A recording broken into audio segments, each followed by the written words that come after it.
और हमारे लिए ये बड़ी शर्म की बात है कि हम इंसाफ नहीं दिलवा पा रहे हैं। धन्यवाद मौसमी। इस वक्त एक बड़ी खबर आ रही है हाथरस पर। योगी आदित्यनाथ, उत्तर प्रदेश के मुख्यमंत्री ने एक बड़ा बयान दिया है। योगी आदित्यनाथ ने हाथरस पर राजनीति करने वालों पर जबरदस्त निशाना साधा है। उत्तर प्रदेश के मुख्यमंत्री योगी आदित्यनाथ का कहना है कि उत्तर प्रदेश में सांप्रदायिक दंगा रचने की ये साजिश रची जा रही है। ये बहुत बड़ी साजिश है। योगी आदित्यनाथ का कहना है कि राजनीति करने वालों को विकास से कोई लेना देना नहीं, कोई मतलब नहीं, और वो हाथरस कांड के जरिए दंगे की साजिश रच रहे हैं। सुनिए। इसे विकास अच्छा नहीं लग रहा है। वे लोग देश में भी और प्रदेश में भी दंगा, जातीय दंगा भड़काना चाहते हैं, सांप्रदायिक दंगा भड़काना चाहते हैं। इस दंगे की आड़ में विकास रुकेगा, इस दंगे की आड़ में उनकी रोटियां सेकने के लिए उनको अवसर मिलेगा। इसलिए वे नित नए षड्यंत्र करते रहते हैं और इन सभी षड्यंत्रों के प्रति पूरी तरह आगाह होते हुए हमें विकास की इस प्रक्रिया को तेजी के साथ आगे बढ़ाना है। सुना आपने योगी आदित्यनाथ का यह बयान। सीधे हम आपको कुमार अभिषेक हमारे संवाददाता के पास लिए चलते हैं लखनऊ। अभिषेक, ये हाथरस की घटना पर बयान दिया योगी आदित्यनाथ ने, बड़ा बयान है। गंभीरता इसलिए भी समझनी चाहिए क्योंकि माहौल वाकई खराब हो रहा है, राजनीति जबरदस्त हो रही है। क्या कहना चाहते हैं योगी? किस तरह की साजिश की उन्हें बू आ रही है? बिल्कुल, ये जो आज मुख्यमंत्री योगी आदित्यनाथ ने बयान दिया है, ये हाथरस के बाद उनका पहला बयान है जिस पर उन्होंने सीधे सीधे ये निशाना साधा है कि इस पूरे बवाल के पीछे एक बड़ी साजिश है और इसे जानबूझ करके बड़ा किया गया है, इसे जानबूझ करके भड़काया गया है। आपको बता दें कि कुछ सेक्शंस में बकायदा अज्ञात लोगों के खिलाफ मामले भी दर्ज किए गए हैं।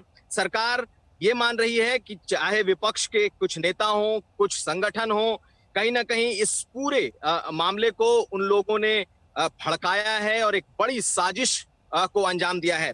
सरकार की तरफ से आपको याद होगा कुछ दिन पहले बकायदा उस एफएसएल रिपोर्ट के हवाले से ये बात बताई गई कि इस मामले में दुष्कर्म नहीं हुआ, लेकिन कई सवाल उठे कि आखिर शव को क्यों जलाया गया, डीएम ने आकर के तमाम तरह की बातें, सॉफ्ट धमकी क्यों दी, बहुत सारे तरह के सवाल उठे। लेकिन आज योगी आदित्यनाथ ने साफ तौर पर यह कह दिया कि इसके पीछे कुछ संगठन है, विपक्ष के कुछ नेता हैं।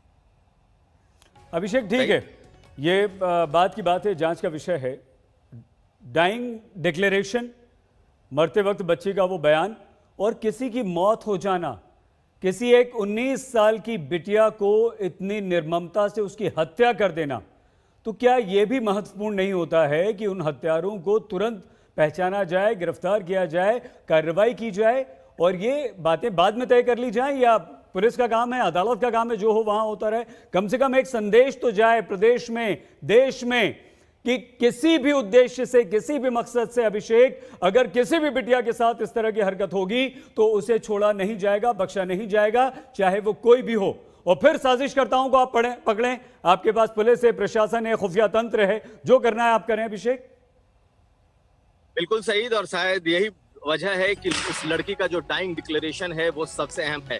आपको याद होगा कुलदीप सेंगर मामले में भले ही बहुत सारे सबूत नहीं मिले, लेकिन अकेली उस लड़की के बयान की वजह से वो कन्विक्ट हुए हैं और आज वो जेल में हैं। निश्चित तौर पर इस पूरे मामले पर सरकार चाहे जो भी अपना पक्ष रख ले, लेकिन उस लड़की ने जो बयान दिया है वो इस पूरे मामले में सबसे ज्यादा अहम होने जा रहा है। हालांकि सरकार की तरफ से अभिषेक एक बार रोक रहे हैं आपको, एक बार योगी आदित्यनाथ का बयान फिर से सुना देते हैं और उसके बाद आते हैं, आपसे बात करेंगे। सुनिए।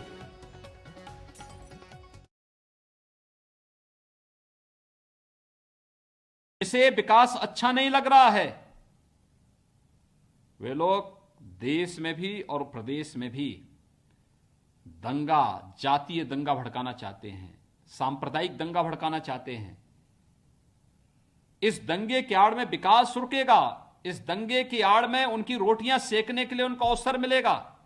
इसलिए वे नित नए षड्यंत्र करते रहते हैं और इन सभी षड्यंत्रों के प्रति पूरी तरह आगाह होते हुए हमें विकास की इस प्रक्रिया को तेजी के साथ आगे बढ़ाना है। इसे विकास अच्छा नहीं लग रहा है। वे लोग देश में भी और प्रदेश में भी दंगा, जातीय दंगा भड़काना चाहते हैं, सांप्रदायिक दंगा भड़काना चाहते हैं। इस दंगे की आड़ में विकास रुकेगा, इस दंगे की आड़ में उनकी रोटियां सेकने के लिए उनको अवसर मिलेगा।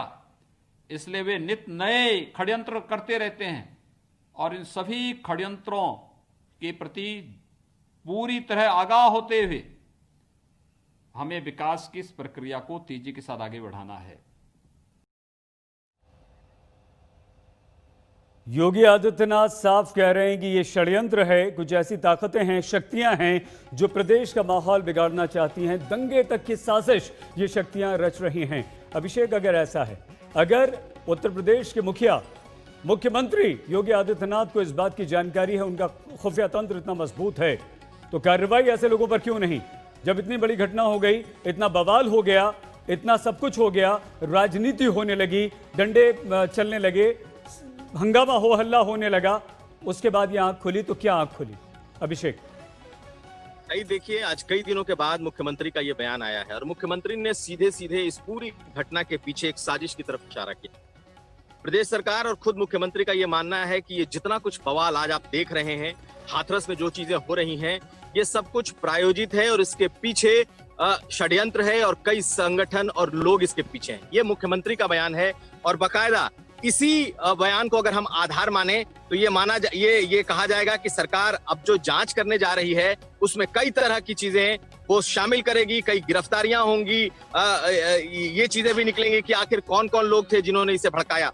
ये एक बड़ा पहलू है। सरकार इसे मानकर चल रही है कि इसमें षड्यंत्र हुआ है और आज हाथरस में अगर जो स्थिति बनी हुई है उसके पीछे संगठन है, वो एक प्रायोजित है। लेकिन दूसरी तरफ उस परिवार की भी सुननी पड़ेगी कि आखिर उस लड़की ने जाते जाते क्या कहा है, उस लड़की का बयान क्या है। हालांकि अगर आप देखिए तो आज जो एफएसएल की रिपोर्ट के आधार पर अलीगढ़ मुस्लिम यूनिवर्सिटी के अस्पताल ने जो हाथरस प्रशासन को भेजा है, उसमें कई तरह की बातें हैं कि इसमें कोई सेक्सुअल असॉल्ट नहीं हुआ है, जबकि 22 तारीख को जो एमएलसी हुआ था, यानी कि मेडिको लीगल जो एग्जामिनेशन था, उसमें कुछ इशारा किया गया था। इसका मतलब ये हुआ अभिषेक, एक बात कुल मिलाकर के एक बात आखिरी सवाल अभिषेक, इसका मतलब ये हुआ कि अगर ऐसी बात थी तो जो प्रारंभिक जांच पुलिस ने की होगी, तुरंत पुलिस को इस बात की जानकारी मिली होगी, वरिष्ठ अधिकारियों को जानकारी दी गई होगी और तभी इस मामले को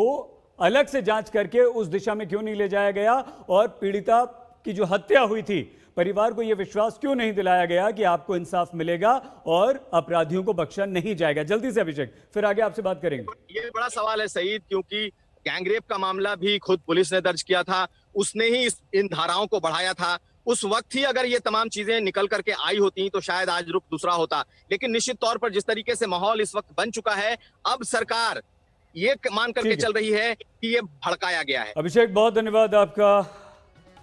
हमारे संवाददाता अभिषेक जानकारी दे रहे थे। बड़ा बयान उत्तर प्रदेश के मुख्यमंत्री योगी आदित्यनाथ ने दिया है और उन्होंने साफ तौर पर कहा है कि ये घटना जो है, इसके पीछे एक बहुत बड़ी साजिश है और साजिश भी इस तरह की कि सांप्रदायिक रंग यानी कि सांप्रदायिक दंगे तक करवाने की इस घटना के बाद साजिश कुछ संगठन, कुछ लोग रच रहे हैं।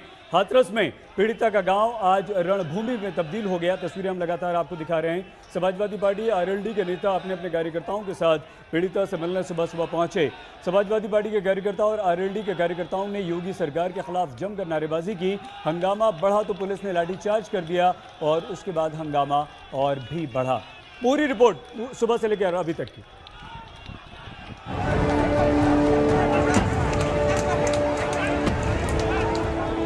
मारपीट का ऐसा माहौल यदा कदा ही देखने को मिलता है, जहां पुलिस समान भाव से अपने शक्ति का प्रदर्शन करती है। पुलिस की पिटाई का समाजवाद हाथरस के आकाश के नीचे तांडव कर रहा है। देख आरएलडी वाले उपाध्यक्ष जयंत चौधरी हाथरस में उठी इंसाफ की टकसाल में अपने हक का सिक्का चमकाने पहुंचे थे। उन्हें कहां मालूम था कि लाठियां चटक उठेगी और ऐसी चटकेगी कि पैर से पीठ तक पीड़ा पहुंचेगी। सुकून से कैमरे के सामने चौधरी जी चहक रहे थे। उन्हें नहीं मालूम था कि उनके ही कार्यकर्ता पुलिस वालों के सामने बहक गए थे और कार्यकर्ता बहक गए थे, इसलिए पुलिस वाले भड़क गए थे। वो तो शुक्र था कि कुछ कार्यकर्ताओं ने खुद को ढाल बनाकर जयंत चौधरी को बचा लिया, लेकिन मारपीट के इस कार्यक्रम के बाद जब जयंत जी आए तो उन्होंने अपनी कराह कैमरे के सामने रख दी। और तुरंत जैसे हम चल के गए होंगे 100 मीटर, हमने देखा कि लाठियां चलने लगी और अंदर भी। किस पर चल रही है लाठी? मैं यहाँ खड़ा हूँ, यहाँ जो मेरे साथ कार्यकर्ता थे वहीं उन्होंने जैन जी के ऊपर प्रयास करा।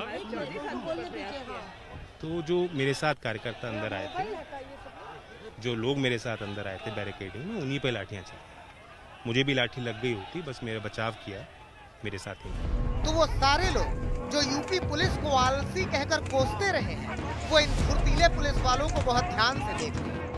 मिनट भर में पुलिस कर्मियों की भूमिका बदल गई। सुरक्षा में खड़े प्रहरियों ने प्रहार करना शुरू कर दिया था। आरएलडी वालों के साथ ही समाजवादी पार्टी वालों पर भी इसी क्रम में योगी के रणबांकुरों ने पुलिसिया ताकत का प्रदर्शन किया। आरोप ये है कि पीड़िता को इंसाफ दिलाने के नाम पर समाजवादी पार्टी के कार्यकर्ताओं ने हंगामा शुरू कर दिया।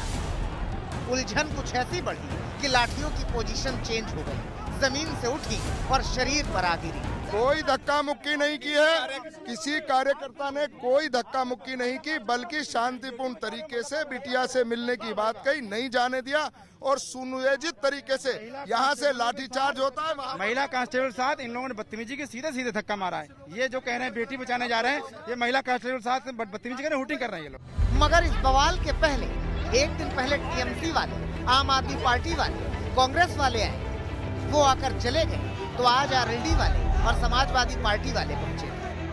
परिवार असंतुष्ट है और परिवार की भी मांग है और समाजवादी पार्टी की भी यही मांग है। परिवार की मांग के साथ मेरी मांग है कि माननीय सर्वोच्च न्यायालय के सिटिंग जज की देखरेख में जांच होनी चाहिए। ये प्रशासन तो बलि का बकरा बनाया जा रहा, असली जिम्मेदार तो लखनऊ में बैठे लोग हैं। तो आप इस्तीफा मांगेंगे योगी आदित्यनाथ? और आप सीडीआर चेक करा लीजिए इन अधिकारियों की, दूध का दूध पानी का पानी हो जाएगा। समाजवादी पार्टी के मुखिया अखिलेश यादव विदेश में हैं, लेकिन विदेश से देश में मची हलचल को वो देख रहे हैं। वो देख रहे हैं कि मुख्य विपक्षी दल की कुर्सी भी खिसक रही है, इसीलिए उन्होंने अपने नेता और कार्यकर्ता भी। बहरहाल पीड़ित परिवार से मिलने आज भीम आर्मी के मुखिया चंद्रशेखर भी पहुंचे। उन्होंने भी इंसाफ की आवाज उठाई। हाथरस से मौसमी सिंह, आशुतोष मिश्रा और राजेश सिंघल के साथ आज तक ब्यूरो। एक बहुत छोटा सा ब्रेक, खबर के लिए सिर्फ आज तक, अफवाह के लिए कोई नहीं। देखते रहिए आज। नमस्कार, मैं हूं अंजना ओम कश्यप। हमें उम्मीद है ये वीडियो आपको पसंद आया होगा। लेटेस्ट खबरों के लिए यूं ही देखते रहिए आज तक और इस वीडियो के पसंद आने पर लाइक, शेयर एंड सब्सक्राइब करना ना भूलें।